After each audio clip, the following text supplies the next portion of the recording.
Bonjour à tous. Je fais pas souvent des vidéos sur l'actualité, mais là on a un événement politique qui ne s'est pas produit depuis 27 ans.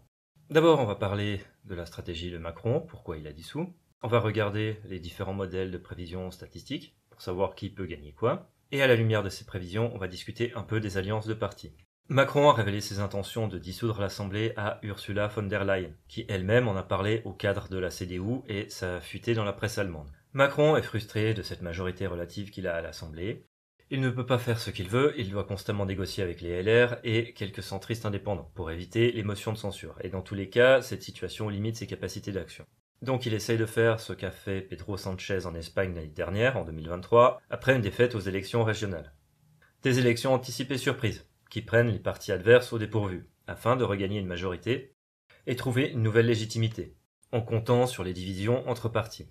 Ce qui explique pourquoi Séjourné a annoncé que Renaissance ne présenterait pas de candidat face aux députés faisant partie de l'arc républicain. Ce qui expliquerait aussi pourquoi il y a cette tentative de diabolisation de la France insoumise, empêcher une alliance à gauche. Stratégie ratée puisque l'alliance à gauche a l'air de se faire et ça motive une alliance à droite. En tout cas des électeurs plus que des appareils de parti. Si malgré tout le Rassemblement national gagne, l'espoir de la Macronie c'est que le RN se plante au pouvoir. C'est une stratégie du désespoir. Ça fait des années que le RN se prépare à ce moment. C'est leur donner la légitimité du pouvoir, la chose qui leur manquait le plus. Ils savent très bien ce qu'ils peuvent faire et ne pas faire au pouvoir, et personne ne se fait des illusions sur leur capacité à changer les choses. En tout cas, en 3 semaines, 2 mois, 1 an. Ils ont juste besoin de faire passer quelques mesures de leur programme. Il suffit qu'ils fassent un référendum, ce sera plus de démocratie que la France a connu ces 20 dernières années. Certains reprennent l'exemple des cohabitations de 1986 à 1988 et de 1997 à 2002, comme quoi elles auraient pénalisé les partis au gouvernement. En 88, Mitterrand était sortant, pas Chirac. 7 ans plus tard, on a la même situation, il n'y a pas de sortant, c'est le RPR qui l'emporte. 2002, c'est un cas vérifiable. Le Parti socialiste n'était pas au second tour pour des raisons de division des voix. Macron n'est pas quelqu'un qui vivrait bien une cohabitation. Donc il est parfaitement capable de démissionner. S'il démissionne, est-ce qu'il va se représenter? Contourner la Constitution limitant le nombre de mandats consécutifs à 2 mandats. N'importe quelle preuve de droit constitutionnel devrait vous dire non. La loi n'est pas interprétée uniquement de manière littérale. Il y a aussi l'historicité et l'intention de la loi. Mais les cours constitutionnels ignorent parfois certaines interprétations. Par exemple, la Cour suprême des États-Unis a ignoré l'historicité de la loi quand elle a autorisé le mariage homosexuel. L'intention ici est qu'une personne ne puisse pas se représenter 3 fois de suite. Mais du fait que le mandat n'est pas terminé, le Conseil constitutionnel peut s'asseoir sur certaines interprétations et de décider de valider sa candidature.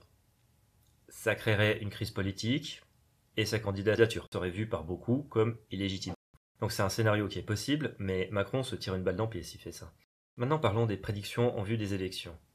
Marc Vanguard, qui est un statisticien sur Twitter, a fait tout un modèle mathématique, rudimentaire, pour donner une estimation des résultats, en se basant sur les résultats des élections européennes par circonscription et les reports de voix des législatives de 2002.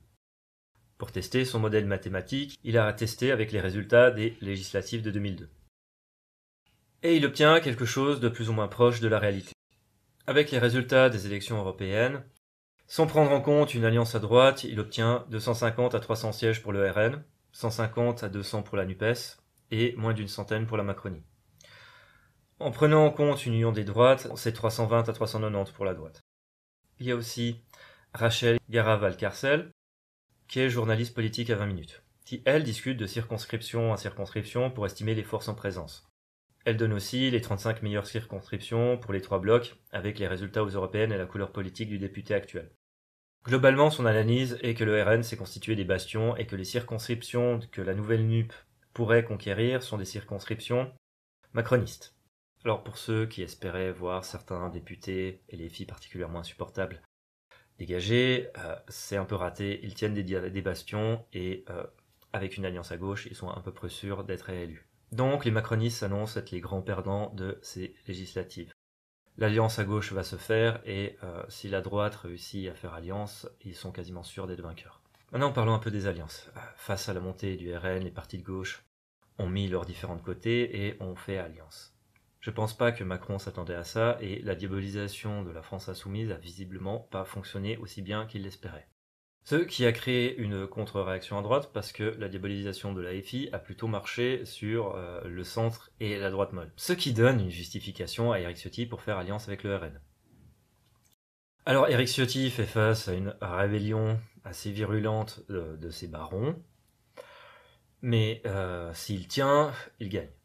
Les opportunistes et les métastases de la Chiraquie. Les opportunistes qui ont été élus avec des voix macronistes et des voix RN et qui ont besoin de garder un équilibre pour se maintenir. Les métastases de la Chiraquie qui sont dans des vieilles lunes idéologiques et qui ne comprennent rien à la situation politique actuelle.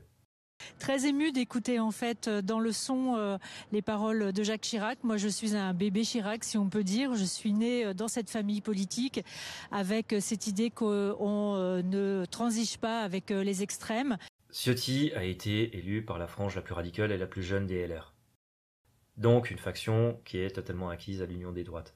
Si on regarde le modèle de Marc Vangard, sans alliance, LR est menacé d'éradication parlementaire. Ciotti le sait très bien, c'est pour ça qu'il fait cette alliance. J'ai aucune idée de comment ça va se terminer. Si la rébellion des barons est écrasée, Ciotti tient, LR éclate, je ne sais pas. Je ne veux pas rentrer trop dans les détails du conflit entre Reconquête et le RN. Les partis de gauche se concentrent plus sur des questions d'idéologie et de doctrine, et beaucoup moins sur des questions de personnes. Les autres, la droite par défaut, c'est l'inverse.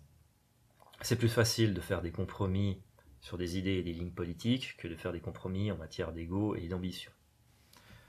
Voilà, c'est tout ce que j'ai à dire pour le moment.